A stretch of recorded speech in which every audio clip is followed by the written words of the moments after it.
And we're live. Today, we're going to be talking about why we're here and what we're going to do about it. This is going to be the greatest fundamental overview on the philosophy, the framework of mind that I think is the most powerful to have in this day and age. Things are evolving, things are transforming, and many people are recognizing, waking up to those transformations. And so the world needs new ways of thinking and people to upgrade the way that they are thinking. First off, what's becoming evident is that jobs and the standard human form of trading time for money is on the brink of getting abolished. From AI to robotics, coming super fast. And then what becomes the question is, how do we manage those powers that are coming? How do we manage the world's economy? How do we manage our mindsets? And what threats currently exist and things are we not solving that, if are not solved, sink our ship? When thinking about why we're here, one can simply say, we are here to build the greatest future possible. I'd say that's one of the most universal ways to put it. All religions tie into that frame of thinking. They're trying to build the greatest future possible. They just have different origin stories. A way to put it in layman terms is that we're setting up a world where everyone can do just what they want to do. It's an eternal party or an eternal summer. And I think that's inevitable. I'm very optimistic about our ability for us to coalesce and make the good future happen. Is that the spiritual singularity to you? Yes. Singularity is a big topic in AI. It's basically this point of no return when we create AI that's fully smarter than all humans on the planet. It's also convergence between humans and technology, where we merge as one. That's the original definition of singularity. And there's different ways we can think about that happening, and some people are worried that it's just AI replaces humans, it doesn't care about humans, and we're useless. And I do actually think that that's a potential path that humanity could go down, but I believe we're not going to. We're going to figure it out. But then you recognize, oh, that happens through us. So the greatest story being told is happening. It'll happen through some of the world. It's a very important and positive thing for it to happen. And the difference really that I think I change is the speed at which that happens. So the sooner people don't suffer from genetic diseases, the better.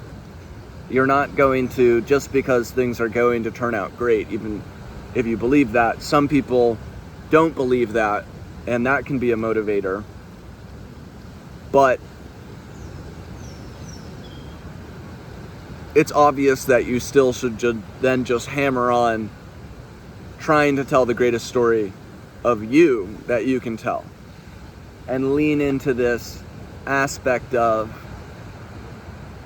getting to the massive amounts of wealth in the world and creating more efficient mechanisms of change, because that's something that's honestly really lacking. There's an undersupply of people who are going online and just saying, here's what I did today to try to solve the world's greatest problems.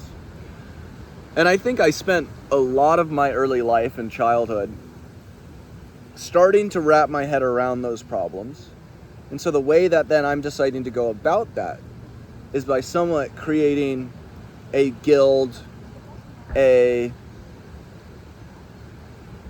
education plan, a movement towards saying, here's how we're going to fix the most systemic problems of the world. And I think what I said earlier, if we don't solve some of these things, humanity's ship sinks. That reference is really powerful when it comes to thinking about problems. Because you can think about problems as similar to, there's a boat, there's holes in that boat, that's the systemic core causes of the problems. The water in the boat is the symptoms. So a lot of people have passed homeless men and women and said, well, I'm not going to give them $20 because at the end of the day, what's up, man? How are you? Good, yeah. We're just filming a video. Ah. Sorry to interrupt. No worries, this is Grace. Hi. Hey, Hi. we're gonna do the ice bath. Nice. You seen it? The chill bath. No, I'm at Brock's. Okay. Is he here? No. Sorry to interrupt. All good. Feel free to eavesdrop, you know? Yes. Might need your wisdom in here, you know? Okay, what are we talking about? how to save the world. Oh, easy. Yeah. It's systemic altruism. I have a question. Yes. You said there is an undersupply of people who are on the internet talking about solving these problems and saving the world effectively. But do you think there's also an undersupply of people who are doing that beneath the talking about it on the internet? It's not just about broadcasting. The visibility, of course, helps tell the story. It's very, the visibility is super fractal. Culture is created by, you see other people do things and there's this aspect of copying. And so the most effective is the people who do it and show it, the show and tell. And I'd say there's actually more people who do it in forms of text and blog posts. And because they're not filming it and storytelling it, they're actually also less engaged with their own things that they believe in. It's like they like to intellectualize it, but then they go about their normal lives. And they like to talk about it with people, but then they go about their normal lives. So you're saying the storytelling aspect, that's empowering people to live the story. Correct. And it empowers you yourself to understand that you're telling a story. Joe Rogan once said, act like you always have a documentary film crew around you. And how would you live your life then? Act like you're the superhero of the movie. And I think that's powerful. And it just helps when then you document and post stuff, and that engages your network. To finalize the boat reference, when you give money to a homeless person, it's like bailing some of the water from the boat. But it doesn't get to the core problem. So that's why a lot of people don't do it. And if we think about most charities and spending of the world today, it doesn't focus on those core cause problems.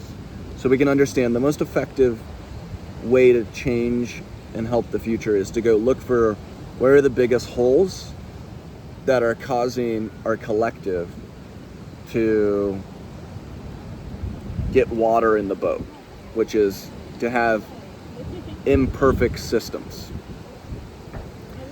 And I'd say one of the deepest core problems would be social media. The way that the algorithm chooses to influence us is not based on how to create the best us. It's not the For You page, it is the From You page, because that algorithm is misaligned. And from all the, I'd say, smartest people in the world who have become less worried about climate change because there's almost a precursor of power of AI.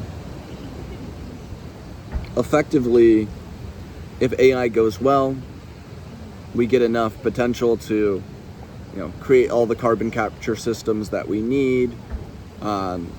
It develops better carbon capture systems.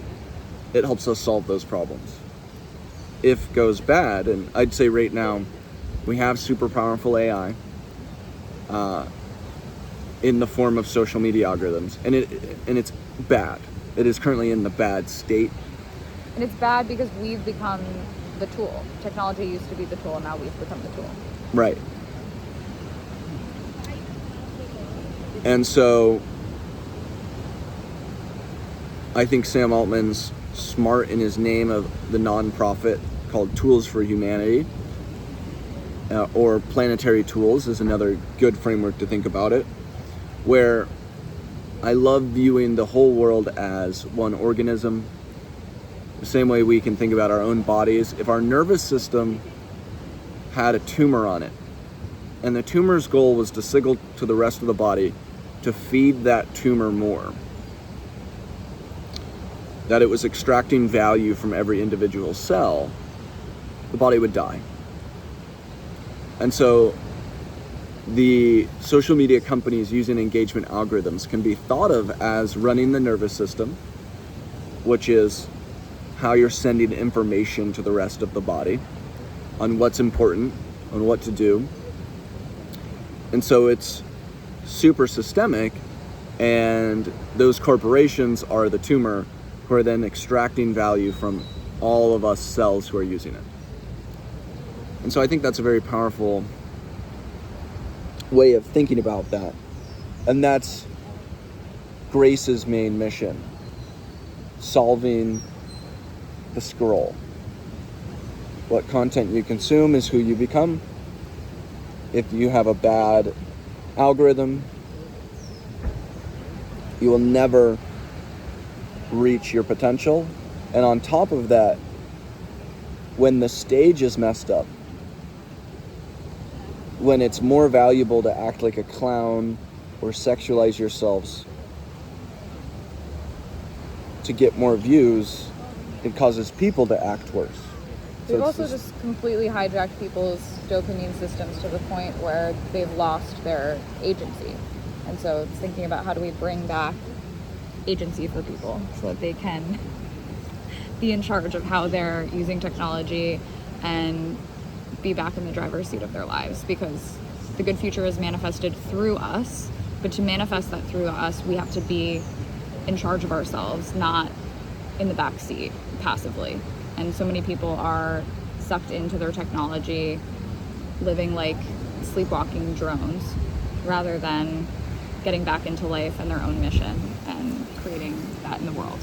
Yeah, 100%. We're the context of what's happening has been lost upon most of humanity. And there's some great YouTube videos which depict this, people all glued to the phone screens. And we know that this isn't right. I think the way that I reconnect to the big context is I go recognize, like, okay, humanity has evolved. 100 billion humans have lived, at least, bringing us to this point, this entire lineage of people who fought. We live in a very luxurious state, even people in poverty, relative to how humans lived for most of humanity's time.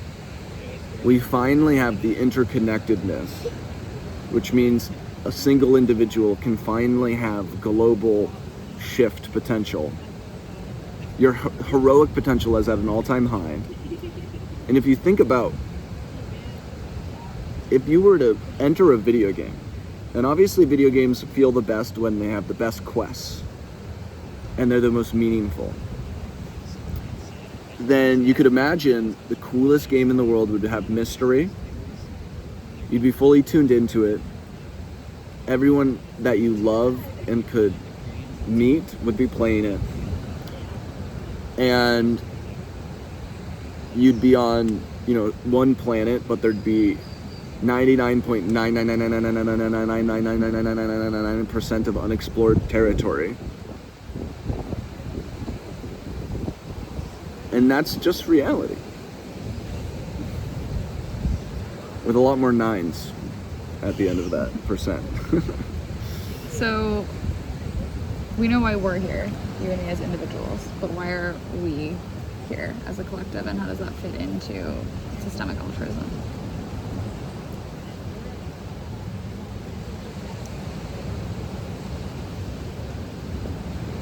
Well, I think I like to speak almost to anyone's individual ego here. Because, I mean, that's what drives us. Status drives us. Everyone wants to be better and do the cool thing. Mm-hmm. And I think it's amazing that we are transitioning into this time period where there's an abundance of money looking to support the people who are awake and then trying. You can now fully have a very supported life when you're an activated individual. And so it no longer, I think, is even a life path where you need to give up more.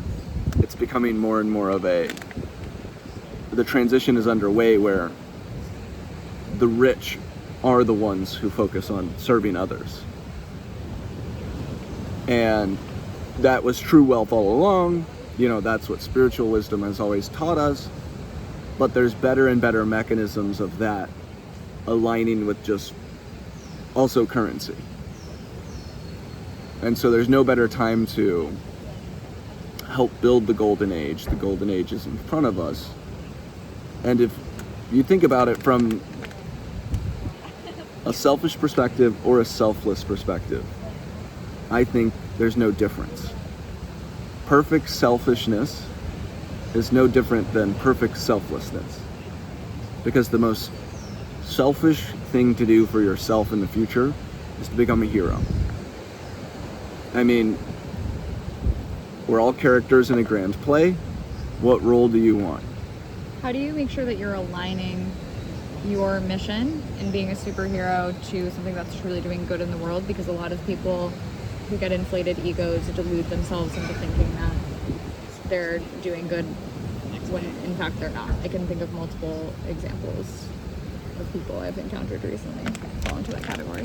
What's one of those examples? Someone who's building technology that they think is good when really it's dark technology that will take us farther away from ourselves and each other, or someone who thinks that they're doing good in the world but they're just a capitalist greedy for money and trying to be opportunistic.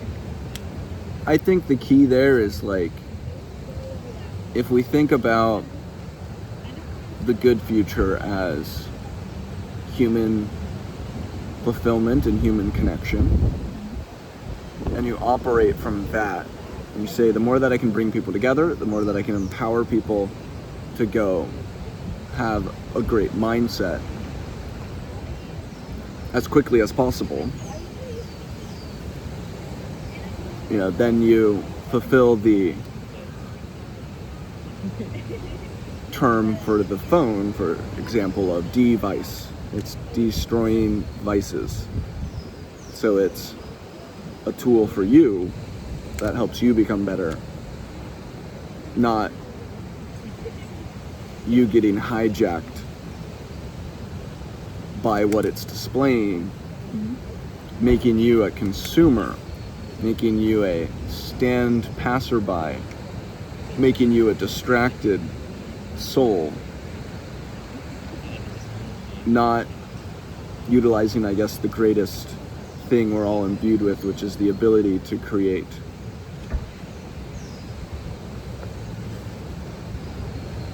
Right, so you're saying there's a core component, which is awareness. Like, blind ego is not going to save the world. But harnessing that power with awareness and intention toward a mission can and will.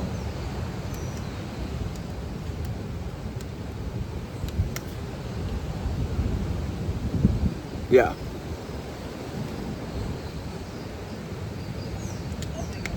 Exactly. I think what you were referencing was some people who want to replace human connection with AI connection, where really the goal of an AI should be to promote your want for human connection, your ability to connect with your existing connections, or as quickly as possible, inspire you. Media and consuming stories will always have a place in our lives. But then if we think about that as the ultimate goal of watching media, which it is to become empowered, to become inspired, to reconnect with greater context of and awareness, then I think you can then see these feeds as super toxic. And I think Grace will quickly have a link that we'll put in the description of this video, so you can try a curated 10 videos a day of empowering, positive, inspirational stuff, and just note the difference. Try it for a week of consuming that in the morning versus a standard just doom scroll, and see how that changes. You know, you're almost just like a fresh mind in the morning, and if you pollute your mind early, it can lead to an entire bad day. So what does it look like when you bloom your mind early? And I'd say try that out and just notice how different those videos are relative to actual value for you. Yeah, we need to redefine what value means when it comes to content. We've completely lost any sort of barometer for defining that for ourselves. And so one of the things in order to make this come to physicality is recognition that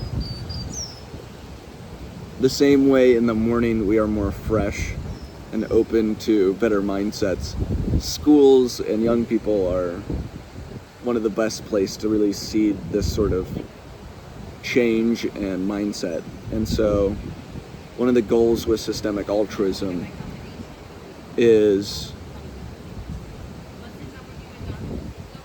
sharing this strong mindset and almost finding the others and coming together and spending time with them, which people in your life, like Grace in my life, keeps me accountable to be my higher self and to live with awareness and lead from my heart.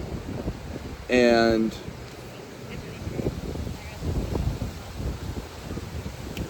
club formation at schools is one such way to kind of bring those minds together, and whatever that looks like, even if it's just, all right, then let's play sports together, let's hang out more. These groups, maybe you name your club something else, but how can systemic altruism help? I will give internships to anyone who's really about the mission and doing any storytelling. Yeah, go out together and do good in the world too, and connect around that. Get out of your little box inside of a box. Everyone's on their phone inside of an apartment, inside of a building. And if we could just get everybody together around smaller missions and out in the world telling those stories. And then recognize that your school is not as good as you. All of the best people in the world were self-taught. And that's even more true today. You can be a better programmer than someone who's been learning programming for 4 years in 1 month by just learning the new AI tools. And eventually it's just going to be anyone can program. Or no one needs to program. Right, well, English becomes the programming language. And so then the things that are worth diving into more is thinking about user experience, thinking about, storytelling, right? Getting attention and... Storytelling is user experience. Yep.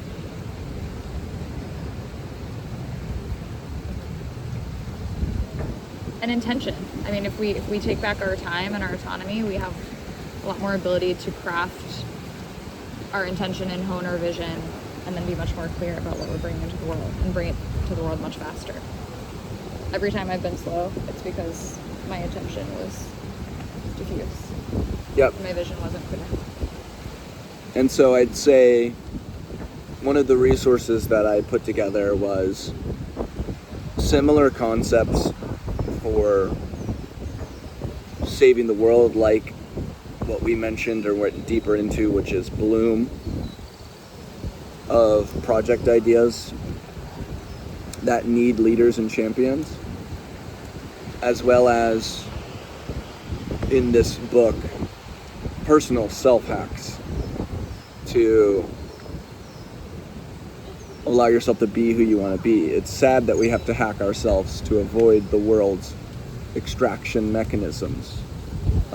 And we'd love to create society that enables you to bloom organically, where it's just like there's not bad things in the environment. Yeah, it's like And- right now we're walking through a minefield and we're trying to teach everybody how to avoid those mines, but one day we want to create a new world where you don't have to worry about falling into a pothole or making a wrong step and getting blown up. Like, this should be, we all have to do that together. And so, be a superhero, start a club, grab some friends, start a YouTube channel. Let me fund and support that as your life. What is college but to have a funded life? Where now you're just trying to tell the greatest story ever told. And expand your Finding- mind and expand other minds in the process. That's the most beautiful thing about that time in The life. fact that that's an opportunity is pretty awesome.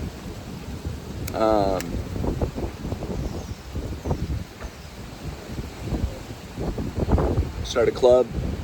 There's a PDF version of my book which you can duplicate the page, and if you want to create a shortened version, I'll pay for more of the shortened versions to get printed. It could be easier to hand out or get bulk of those. If you just want me to print thousands more of the Save the World books, and your YouTube channel be you handing it out to people, I'll fund that. There's one idea.